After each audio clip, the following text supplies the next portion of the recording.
कशा आहात मंडळी? Good morning. सकाळी उठल्यावर पहिला इडलीचा कुकर लावला, नंतर रात्रीची भांडी होती, म्हणलं इडली चटणी सगळं मुलांचे टिफिन शाळेत मुलं गेले की आरामात सगळी स्वच्छ भांडी घासावी. मग त्याच्यानंतर इडलीचा कुकर होतपर्यंत म्हटलं चला आपली खोबऱ्याची चटणी करावी इडली बरोबर. पहिला कुकर झाला होता, मग दुसरा कुकर मस्त थंड होऊन झाल्यानंतर त्याच्यातल्या इडल्या काढल्या. मस्त आपल्या घरातले तांदूळ, आपलं उडदाची डाळ वगैरे भिजत घालून मस्तच झालं. भरपूर मन सोक्त खाऊ शकतो.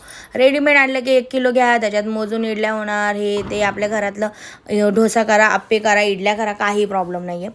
नंतर आली वेळ, म्हटलं चला चटणीला फोडणी द्यावं. थोडी मोहरी, कढीपत्ता, आपलं थोडं वाटण केलेलं होतं ते टाकलं आणि कोथिंबीर पण टाकली होती मस्त वाटायला. छान हिरवंगार चटणी दिसली होती. पहिल्यांदाच मी टाकलं बरं का कोथिंबीर, मी कधी टाकत नाही, पण छान दिसली, पण खायला पण टेस्ट जरा आटवली. आटल्यानंतर मुलांना छानसा चहा नाश्ता दिला. छान नाश्ता केल्यावर पोरांना आवरलं, डबे भरले. भेटू आपण नेक्स्ट व्हिडिओमध्ये. बाय.